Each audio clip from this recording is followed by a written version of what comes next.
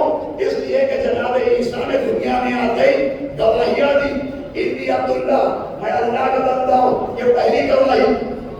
انی عبداللہ آتانی کتاب وجعلنی نبیّا، میں اللہ کا بندہ ہوں، میں کتاب لے کے آیا ہوں، اللہ نے مجھے نبی بنا کے بھیجا ہے۔ چونکہ جناب عیسیٰ نے دنیا میں آتے ہی اپنی بندگی کی گواہی دی، اپنی نبوت کی گواہی دی، اس لیے وہ کہلائے کلمہ۔ ارے آخری آگے تو سنیے گا، یہ ہے جناب عیسیٰ کا مرتبہ کہ انہوں نے دنیا میں آتے ہی مریم کی گود میں کلمہ سنایا۔ امت عیسیٰ کو وہ ملا جس نے آغوش مریم میں کلمہ سنایا، مگر امت محمد کو وہ ملا جس نے آغوش محمد میں کلام سنایا۔ کلمہ سنانا اور ہے کلام سنانا۔ کہنے دیجئے عیسیٰ نے کلمہ سنا کے مریم کی عصمت ثابت کی، عیسیٰ نے کلمہ سنا کے مریم کی عصمت ثابت کی، علی نے کلام سنا کے محمد کی نبوت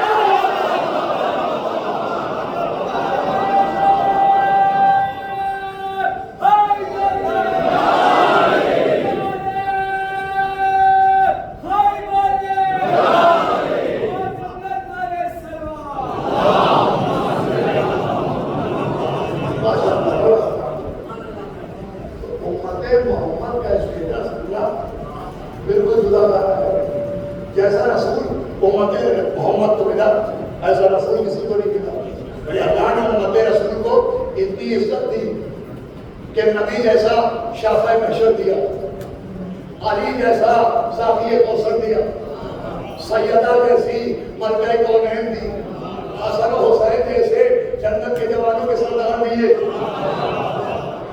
امت رسول کو اللہ نے اتنی عزت دی، اتنا مرتبہ دیا، جو ہر نبی کی امت کو ایک ایک کر کے دیا، وہ امت رسول کو ایک ساتھ دے دیا۔ توجہ ہے کہ نہیں آپ کی؟ اب ایسی امت جسے نبی جیسا شافع محشر ملا، علی جیسا ساقی کوثر ملا، سیدہ جیسی ملکہ کونین ملی، حسنین جیسے جنت کے جوانوں کے سردار ملے، کعبہ جیسا قبلہ ملا، قرآن جیسی کتاب ملی۔ اس امت کی اصلاح کے لیے نکلے مولا حسین، اس امت کی اصلاح کے لیے نکلے مولا حسین، تو آخر وہ خرابی کون سی آئی اس امت میں جس کی اصلاح کرنا پڑی؟ تو خرابی یہ تھی کہ اللہ نے جس امت کو اہل بیت کے ذریعے عزت دی تھی، اس نے اہل بیت کو چھوڑ کے اپنے کو ذلیل کر دیا۔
کہ جسے اللہ نے عزت کا نباتہ اڑایا تھا، اس نے نباتہ عزت کو چھوڑ کے ردائے ذلت اوڑھ لی. مولا حسین نکلے تھے اسی مسئلے کی اصلاح کے لیے، اسی لیے تو مولا حسین نے کہا کہ ذلت کی زندگی سے عزت کی مار ہے.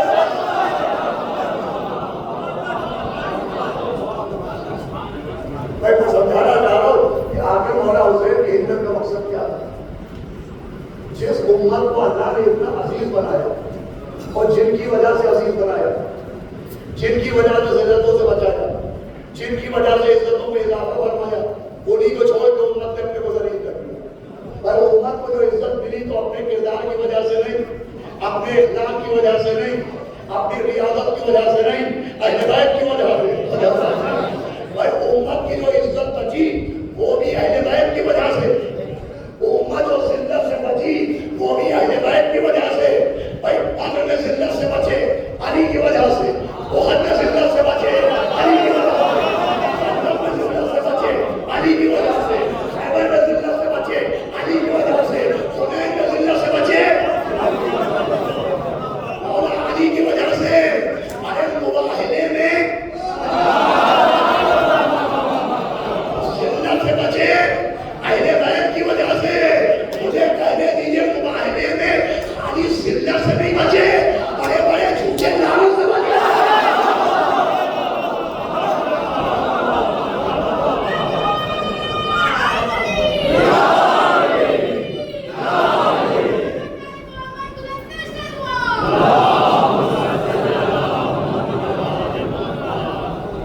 ذلت سے بچانے کا ذریعہ بھی اہل بیت ہے اور عزت میں اضافے کا ذریعہ بھی اہل بیت ہے. آپ دیکھیں جہاں اہل بیت رہے وہی ذلت سے بچے، اور جہاں اہل بیت نہیں رہے وہاں ذلت ہی ذلت. صلح حدیبیہ ہو رہی ہے، نبی نے مشرکوں سے معاہدہ کر لیا صلح کرنے کی جنگ نہیں ہو. اب بہت سے افراد نبی کے دائیں بائیں گھوم گھوم کے کہہ رہے ہیں کہ آپ نے صلح کیوں کر لی، یہ تو دبنا ہوا، یہ تو ڈرنا ہوا، ہم تو لڑنا چاہتے تھے، ہم تو جنگ چاہتے تھے. بھائی دائیں بائیں نبی کے آگے کہا جا رہا ہے یہ تو ڈرنا ہو گیا، یہ تو دبنا ہو گیا، ہم تو جنگ چاہتے تھے، ہم تو لڑنا چاہتے تھے. نبی نے نظریں اٹھائیں، تب تم لڑنا چاہتے تھے.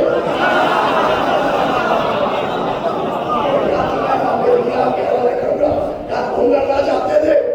کیا میں تمہیں پہچانتا نہیں؟ کیا میں بہت کو جانتا نہیں؟ کہا اچھا تم لڑنا چاہتے ہو، تم جنگ چاہتے ہو. کہا نبی اللہ ہم تو لڑنا چاہتے. تو نبی نے کہا اچھا لڑو. یہ کہہ کے علی کی کلائی پکڑی کہ علی تم بیٹھ جاؤ.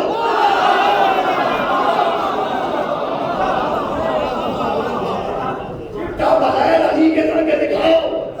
آپ جو بغیر علی کے نکلے تو بغیر بسم اللہ کے نکلے.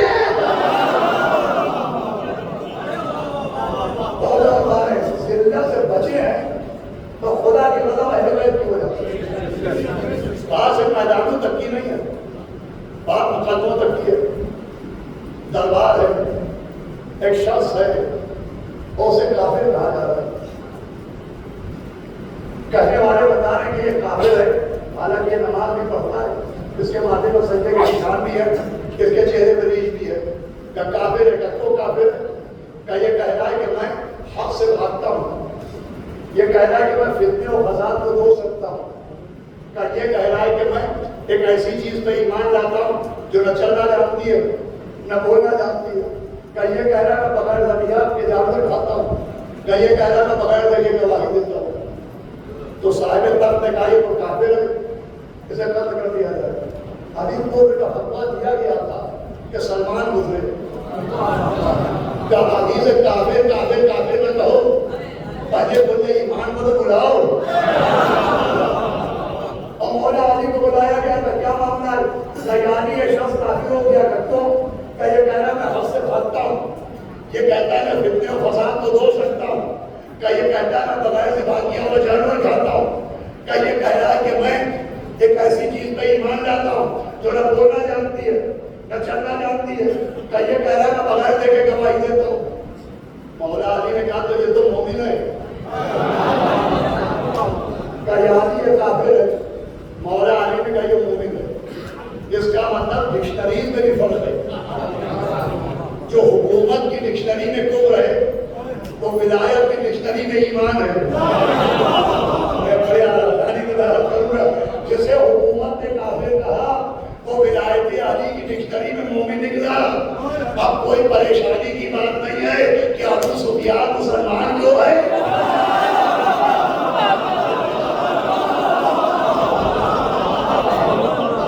ابو طالب کو غیر مومن کیوں کہا جاتا ہے؟ کہا جاتی ہے ساتھ ساتھ تو کفر بک رہا ہے. مولا علی نے کہا یہ کفر نہیں بک رہا ہے, یہ اعلان ایمان کر رہا ہے. کہا یا علی یہ کہہ رہا ہے کہ میں موت سے میں حق سے بھاگتا ہوں. مولا نے فرمایا قرآن کہہ رہا ہے الموت حق, کہ موت حق ہے. کیا تم موت سے نہیں بھاگتے؟ میں کہوں گا یا علی بھاگے نہ ہوتے تو بہت کی پہاڑیاں آباد نہ ہوگی. یہ کہہ رہا میں فتنہ و فساد کو روک سکتا ہوں. کہ قرآن کہہ رہا ہے انما اموالکم و اولادکم فتنۃ, کہ تمہارا مال بھی فتنہ ہے, تمہاری اولاد بھی فتنہ ہے. کہ یا علی یہ کہہ رہا ہے بغیر نگاہ کے میں جانور کھاتا ہوں. مولا نے کہا کیا تم نے کبھی مچھلی نہیں کھائی؟ لیکن جب ذاکر کے جملوں پہ آپ چپ نہیں رہتے تو اپنے مولا کے جواب میں کیا چپ رہیں گے؟ اور کیا تم مچھلی نہیں کھاتے؟ یعنی یہ کہہ رہا میں بغیر دیکھ کے ایسی چیز پر ایمان لاتا ہوں جو نہ بولنا جانتی ہے نہ چلنا جانتی ہے. مولا نے کہا تم نے قرآن کو کب بولتے دیکھا؟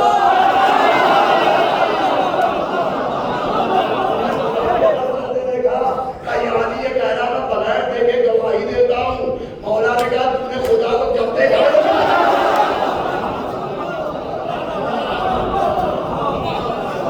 تو کہا اگر آپ نہ ہوتے تو میں ہلاک ہو جاتا.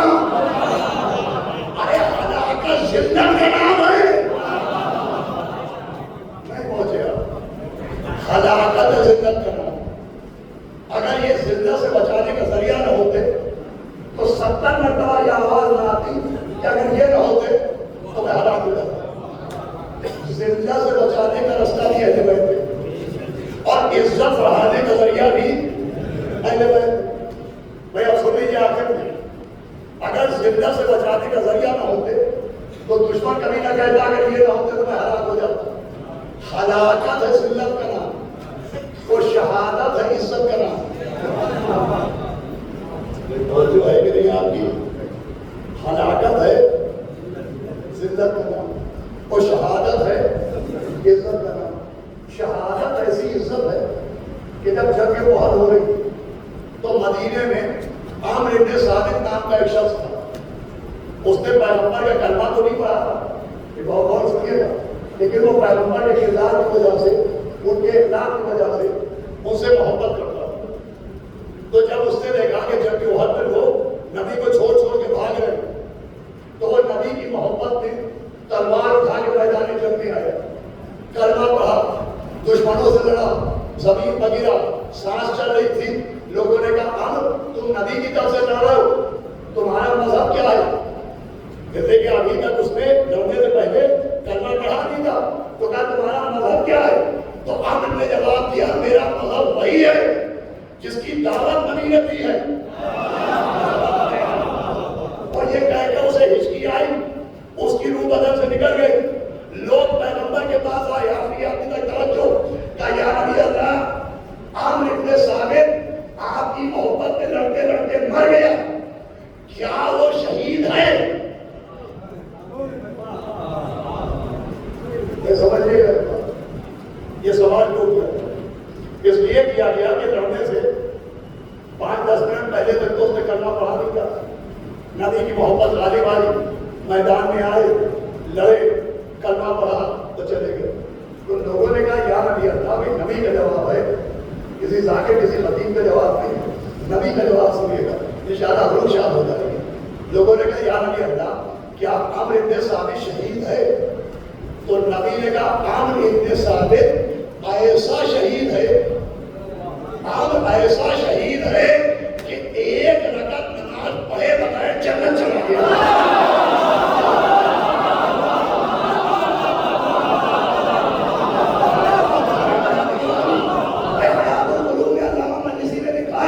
نبی نے فرمایا عامر ایسا شہید ہے کہ 1 رکعت نماز پڑھے بغیر جنت چلا گیا.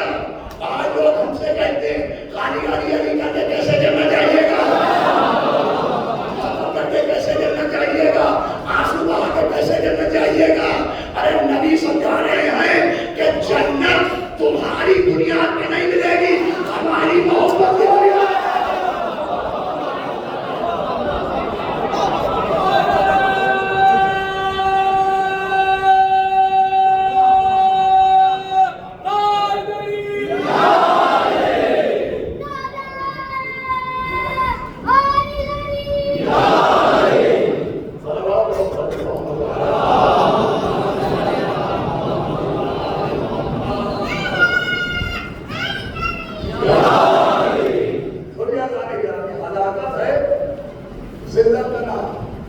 شہادت ہے، عزت کرنا، بھائی ذلت سے بچانے کا ذریعہ بھی اہل بیت اور عزت بڑھانے کا ذریعہ بھی اہل بیت۔ مجھے کہنے دیجیے، اگر اہل بیت ذلت سے بچانے کا راستہ نہ ہوتے تو کبھی یہ آواز نہ آتی کہ اگر یہ نہ ہوتے تو میں ہلاک ہو جاتا، اور اگر یہ عزت بڑھانے کا ذریعہ نہ ہوتے تو نبی یہ نہ کہتے کہ من ماتا علی حب آل محمد فقد شہیدا۔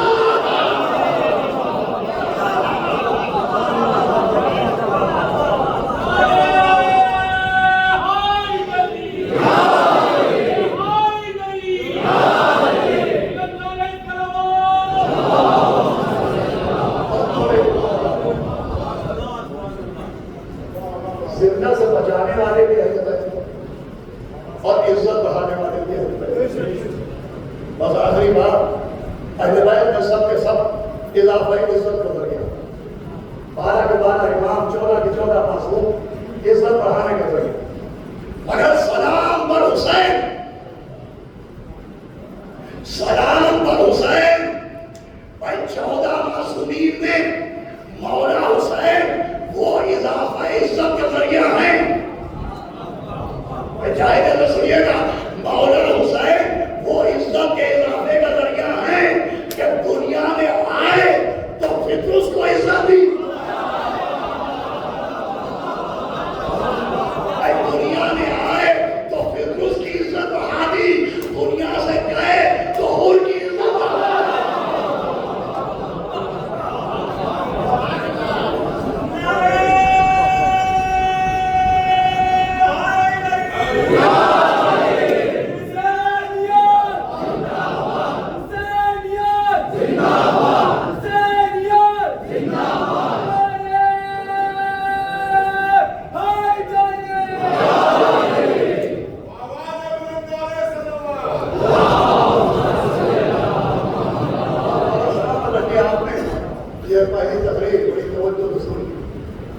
اصلاح کے لیے جو نکلے تھے سب سے اہم مسئلہ ہے ذلت کی زندگی سے عزت کی موت پہ۔ مولا حسین جو نکلے تھے تو ذلتوں سے بچانے کے لیے نکلے، عزتیں بڑھانے کے لیے نکلے، اور ایسا ذریعہ ہے مولا حسین عزت کے اضافے کا۔ کہ جب آپ زیارت عاشورہ پڑھیے تو زیارت عاشورہ میں کوئی دعا نہیں ہے، نہ اولاد کی دعا، نہ دولت کی دعا، نہ صحت کی دعا، نہ مال کی دعا، نہ منال کی دعا، ایک دعا ہے، اللہم اجعلنی عندک وجیہا بالحسین علیہ السلام فی الدنیا والآخرہ۔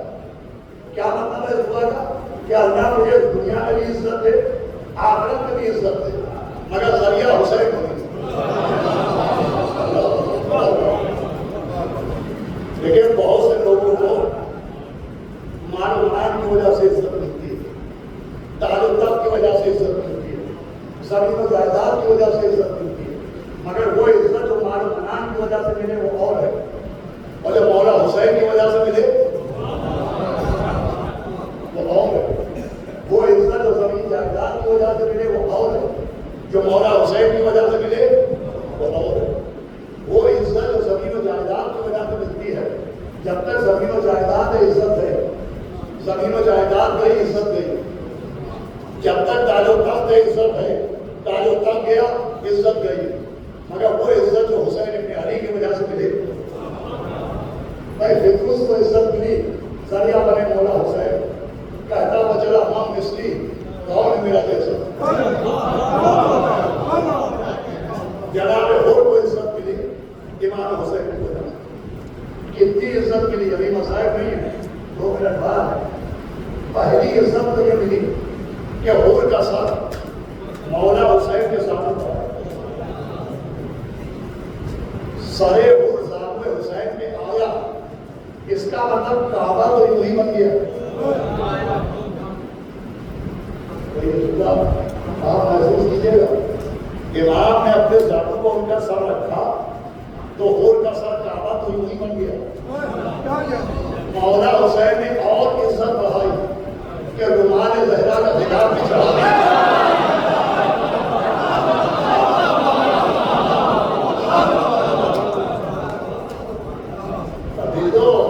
میرے بچوں، میرے جوانوں، یاد رکھنا اضافہ عزت کا ذریعہ مولا حسین. ایسی عزت مولا حسین دیتے ہیں. لکھنؤ نوابین اودھ کا شہر، بادشاہوں کا شہر، نوابین کا شہر، رئیسوں کا شہر. میں اتنا بڑا مجمع ہے، میں پوچھتا ہوں اس بڑے مجمع میں لکھنؤ کے جو نوابین گزرے ہیں اس میں کوئی 4 نوابوں کے نام بتائے، 10 پیسے والوں کے نام بتائے، کوئی نہیں بتا پائے. سب لوگ نوابین اودھ کے نام جانتے ہیں، بتائیے ہاں یا نہیں؟ نہیں. لکھنؤ کے سارے رئیسوں کو آپ جانتے ہیں، ہاں یا نہیں؟ کچھ تو بولیے. نہیں. اب میں پوچھتا ہوں میر انیس کو جانتے ہیں؟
مولانا حسین کی طرف نہیں جا رہے ہیں.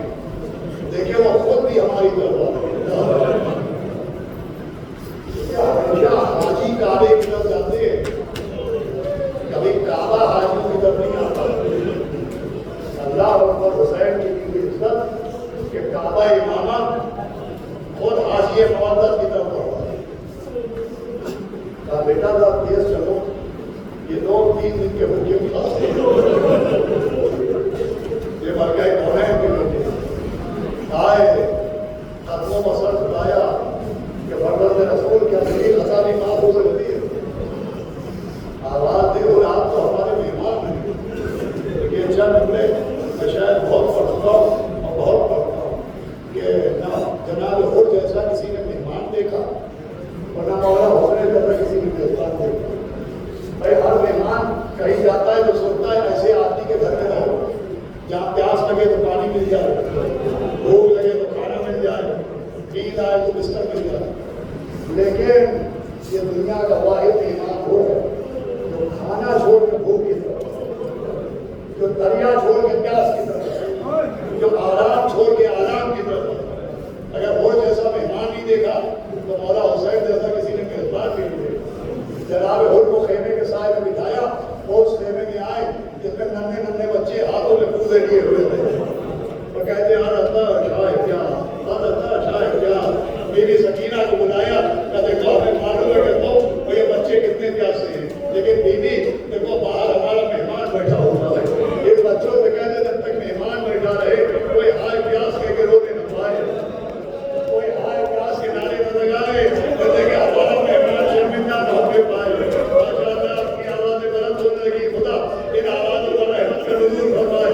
چھٹے امام ایک مہینے میں بیٹھے ہوئے تھے, جب ازادار مولا حسین کو رونے لگے آپ نے اپنا آپ کے ہاتھوں پر رکھا تھا اور گانا پانے والے ان آوازوں پر رحمت نازل فرما. میرے چلتے وقت ان کے من میں بلند ہوتی ہے. سنیے میں 2-3 منٹ میں بڑھے طرح آئے اور نے کہا آقا آپ نواز سینے میں تنگی کر رہا ہے, مجھے اجازت دیجیے. کہا اچھا بسم اللہ ہو. اور میں اپنے بیٹے سے کہا اچھا اور جا کر کے بچوں پر قربان ہو جا.